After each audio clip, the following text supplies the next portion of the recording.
Hello दोस्तों, एक बार फिर से स्वागत है आप सभी लोगों का आपके अपने यूट्यूब चैनल IAS बाबू प्लस मेडिकल में।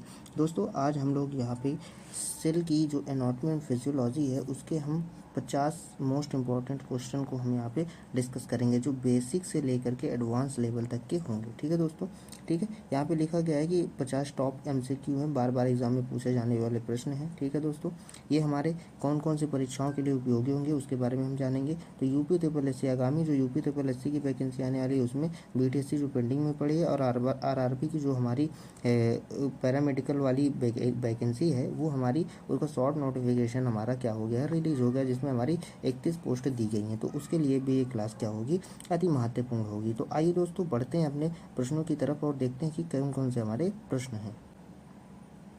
तो दोस्तों सबसे पहले बात करते हैं सेल एनाटॉमी एंड फिजियोलॉजी के जो 50 टॉप MCQ हैं उनके बारे में। कह रहा है कि कोशिका की खोज किसने की। पहला लीवेनहॉक, रॉबर्ट हुक, वर्काउ और स्वान ने।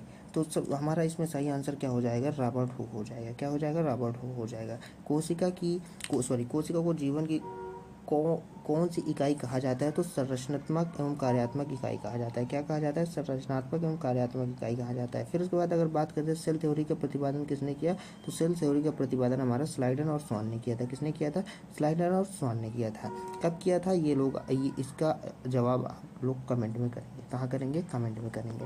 फिर उसके बाद ओमनिस सेलुला ई सेलुला किसने कहा, तो वर्काउ ने कहा। किसने कहा, वर्काउ ने। ऑप्शन नंबर हमारा यहाँ पे C सही हो जाएगा। क्या सही हो जाएगा, C सही हो जाएगा। फिर हम अगले क्वेश्चन की बात करते हैं। तो अगला क्वेश्चन कह रहा है कि कोशिका की बाहरी सीमा को क्या कहते हैं, तो कोशिका की जो बाहरी सीमा होती है उसको हम सेल मेम्ब्रेन कहते हैं। क्या कहते हैं, सेल मेम्ब्रेन कहते हैं।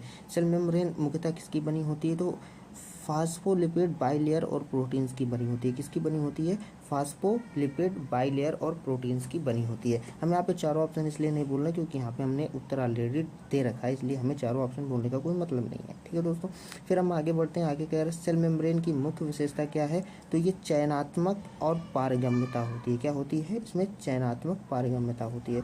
साइटोप्लाज्म में क्या पाया जाता है, साइटोप्लाज्म में हमारा क्या पाया जाता है, ऑर्गेनेल्स पाए जाते हैं। क्या पाए जाते हैं, ऑर्गेनेल्स पाए जाते हैं। क्या पाए जाते हैं, ऑर्गेनेल्स पाए जाते हैं। तो ऑप्शन हमारे यहाँ पे C सही हो जाएगा। ठीक है दोस्तों, बढ़ते हैं अगले प्रश्न में। अगला प्रश्न कह रहा है कोशिका का नियंत्रण केंद्र कौन सा है, यानी सेल का जो नियंत्रण केंद्र होता है वो क्या कौन सा होता है, तो न्यूक्लियस होता है। क्या होता है, न्यूक्लियस होता है। DNA कहाँ पाया जाता है, DNA हमारा न्यूक्लियस में पाया जाता है। क्रोमोसोम किससे बने होते हैं, तो क्रोमोसोम जो हमारे बने होते हैं वो DNA प्रोटीन्स के बने होते हैं। किसके बने होते हैं, DNA प्रोटीन्स के बने होते हैं। मानव सार्टोरी सेल्स में क्रोमोसोम्स की संख्या कितनी होती है, तो कितनी होती है, 46 होती है। कितनी होती है, 46 होती है। कितनी होती है, 46 होती है। ठीक है दोस्तों, फिर आगे बढ़ते हैं। आगे हमारा क्या कह रहा है, अगला क्वेश्चन कह रहा है गैमेट्स में क्रोमोसोम्स की संख्या कितनी होती है। किसमें, गैमेट्स में हमारी क्रोमोसोम्स की संख्या पूछा है तो 23 होती है। कितनी होती है, 23 होती है। फिर कह रहा है प्रोटीन सिंथेसिस कहाँ होती है, तो राइबोसोम में होती है। कहाँ होती है, राइबोसोम में होती है। रफ इंडोप्लाज्मिक रेटिकुलम का मुख्य कार्य क्या होता है, प्रोटीन सिंथेसिस और ट्रांसपोर्ट करने का काम किसका होता है, रफ इंडोप्लाज्मिक रेटिकुलम का होता है। स्मूथ इंडोप्लाज्मिक रेटिकुलम का मुख्य कार्य क्या होता है, तो यहाँ पे हमारा लिपिड सिंथेसिस करना क्या होता है, स्मूथ इंडोप्लाज्मिक रेटिकुलम का काम होता है लिपिड को सिंथेसिस करने का काम होता है। ठीक है दोस्तों, फिर आगे बढ़ते हैं। अगला क्या कह रहा है सेल का पावर हाउस किसे कहा जाता है, तो किसको कहा जाता है, माइटोकॉन्ड्रिया को कहा जाता है। ये सभी लोग जानते हैं। ATP का उत्पादन कहाँ होता है, ATP का उत्पादन जो हमारा होता है वो माइटोकॉन्ड्रिया में होता है। कहाँ होता है, माइटोकॉन्ड्रिया में होता है। गोल्गी एप्रोट्स का मुख्य कार्य क्या होता है, पैकेजिंग और सिक्रेशन का होता है। किसका होता है, पैकेजिंग और सिक्रेशन का होता है। लाइसोसोम को क्या कहा जाता है, suicidal bag of the cell कहा जाता है। क्या कहा जाता है, suicidal bag of the cell. इसके पास suicidal bag of the cell क्यों कहा जाता है, ये इसके पास ऐसा क्या चीज़ पाई जाती है जो सुसाइडल बैग ऑफ सेल इसे कहा जाता है, वो आप लोग हमें कहाँ बताएंगे, कमेंट में बताएंगे। ठीक है दोस्तों, फिर अगले क्वेश्चन बढ़ते हैं। अगला क्वेश्चन कहता है कि लाइसोसोम का मुख्य कार्य क्या है। ठीक है, इंट्रासेलुलर डाइजेशन। लाइसोसोम का मुख्य कार्य क्या होता है, इंट्रासेलुलर डाइजेशन होता है। पेरोक्सिसोम का मुख्य कार्य क्या होता है, हाइड्रोजन पेरोक्साइड का जो डिटॉक्सिफिकेशन होता है वो करना होता है। सेंट्रोइड्स किस प्रक्रिया में सहायक होते हैं, तो सेल डिवीजन में। किसमें होते हैं, सेल डिवीजन में। ठीक है, स्पाइंडल फाइबर किस अंग में सहायक होते हैं, इसका आंसर आप लोग हमें कहाँ करेंगे, कमेंट में करेंगे। कहाँ करेंगे, कमेंट में करेंगे। ठीक है दोस्तों, फिर आगे बढ़ते हैं, अगला आंसर अगला क्वेश्चन क्या कह रहा है, कह रहा है न्यूक्लियस का मुख्य कार्य क्या होता है। ठीक है, न्यूक्लियोलस का मुख्य कार्य क्या होता है, तो आरएनए सिंथेसाइज करना होता है। क्या करना, आरएनए सिंथेसिस करना होता है। क्रोमैटिन किस अवस्था में क्रोमोसोम में बदलता है, तो सेल डिवीजन के में क्या हो जाता है, ये क्रोमैटिन जो होता है वो क्रोमोसोम में बदल जाता है। डिफ्यूजन में पदार्थ किस अवस्था में पाए जाते हैं, उच्च सांद्रता से निम्न सांद्रता में।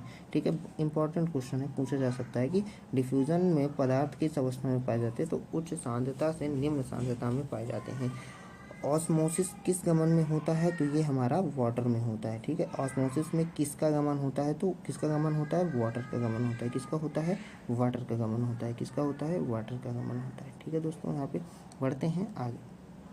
अगला कह रहा है हाइपोटोनिक सॉल्यूशन में सेल का क्या होता है। ठीक है, ये फूल जाती है। हाइपोटेनिक जब सॉल्यूशन होता है सेल का, तो उसमें क्या होती है, ये सेल क्या होती है कि ये फूल जाती है। ठीक है, फूलती है। ऑप्शन नंबर बी यहाँ पे सही होगा। हाइपरटोनिक सोल्यूशन में सेल क्या होती है, सिकुड़ जाती है। ठीक है, हाइपो में फूलती है और हाइपर में सिकुड़ जाती है। आइसोटोनिक सोल्यूशन में सेल पर क्या प्रभाव पड़ता है, ठीक है, सेल जो शुद्ध पानी का गमन नहीं होता है। किसका गमन नहीं होता, शुद्ध पानी का गमन नहीं होता है। ठीक है दोस्तों, यहाँ पे शुद्ध पानी का गमन नहीं होता है। माइटोसिस का मुख्य कार्य क्या होता है, ग्रोथ और रिपेयर करना। क्या होता है, ग्रोथ और रिपेयर करना होता है। ठीक है, मियोसिस का मुख्य कार्य क्या होता है, गैमेट्स का फॉर्मेशन करना होता है। ठीक है, माइटोसिस का पहला चरण क्या होता है, प्रोफेज होता है। ठीक है, प्रोफेज होता है। इसको हम ट्रिक से भी याद कर सकते हैं, PMAT। ठीक है, प्रोफेज, मेटाफेज, एनाफेज और टेलोफेज। ठीक है, तो माइटोसिस का जो पहला चरण होता है ये, अब इसे हम क्या कहते हैं, प्रोफेज कहते हैं। ठीक है, सेकंड पूछे तो मेटाफेज, थर्ड पूछे तो एनाफेज और फोर्थ पूछे तो टेलोफेज होता है। क्या होता है, टेलोफेज होता है। क्रोमोसोम्स इक्वाटोरियल प्लेट पर कब उपस्थित होते हैं, तो हमारे यहाँ पे बी ऑप्शन होगा, मेटाफेज में होते हैं। कहाँ होते हैं, मेटाफेज में होते हैं। माइटोसिस का मुख्य कार्य क्या है, ये ग्रोथ और रिपेयर करता है। मियोसिस का मुख्य कार्य क्या होता है, गैमेट्स फॉर्मेशन करना होता है। ये एक बार रिपीट हो गया, सॉरी दोस्तों। फिर हम आगे बढ़ते हैं, दो न्यूक्लियाई कब बनते हैं। ठीक है, ये टेलोफेज में बनते हैं। दो न्यूक्लियाई कहाँ बनते हैं, टेलोफेज में बनते हैं। साइटोप्लाज्म का विभाजन क्या कहलाता है, साइटोकाइनेसिस कहलाता है। क्या कहलाता है, साइटोकाइनेसिस कहलाता है, सॉरी साइटोकाइनेसिस कहलाता है। ह्यूमन बॉडी की सबसे छोटी संरचनात्मक इकाई क्या है, सेल है। क्या है, सेल है। ठीक है दोस्तों, आगे बढ़ते हैं, किस ऑर्गेनेल में डाइजेस्टिव एंजाइम पाए जाते हैं, किस में पाए जाते हैं, तो लाइसोसोम में पाए जाते हैं। किस में पाए जाते हैं, लाइसोसोम में पाए जाते हैं। किस ऑर्गेनेल में फोल्डेड इनर मेम्ब्रेन यानी क्रिस्टा पाई जाती है, कहाँ पाई जाती है, माइटोकॉन्ड्रिया में पाई जाती है। सेल मेम्ब्रेन को और किस नाम से जाना जाता है, तो इसे हम प्लाज्मा मेम्ब्रेन के नाम से भी जानते हैं।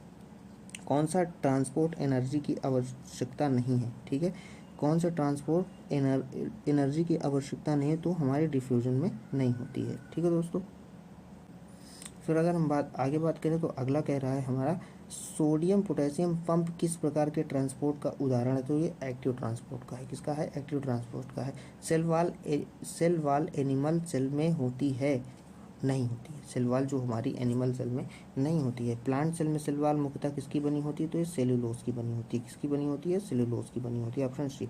जेनेटिक मटेरियल का मुख्य वाहक क्या है, जेनेटिक मटेरियल का मुख्य वाहक डीएनए होता है। क्या होता है, डीएनए होता है। किस प्रक्रिया में क्रोमोसोम नंबर आधा हो जाता है, तो ये हमारा मियोसिस में होता है। किस में होता है, मियोसिस में हो जाता है। ठीक है, जो क्रोमोसोम्स के नंबर हैं वो हमारे आधे हो जाते हैं मियोसिस में। कौन सी कोशिकाएं मियोसिस द्वारा बनती हैं, तो गैमेट्स बनती हैं। क्या बनती हैं, गैमेट्स बनती हैं। यहाँ पे हम क्विक रिवीजन की बात करें तो माइटोकॉन्ड्रिया से एटीपी उत्पादन और power house of the cell कहते हैं। राइबोसोम प्रोटीन सिंथेसिस करता है। गोल्जी प्रोड्यूस पैकेजिंग और सेक्रेशन में काम करता है। लाइसोसोम इंट्रासेलुलर डाइजेशन करता है।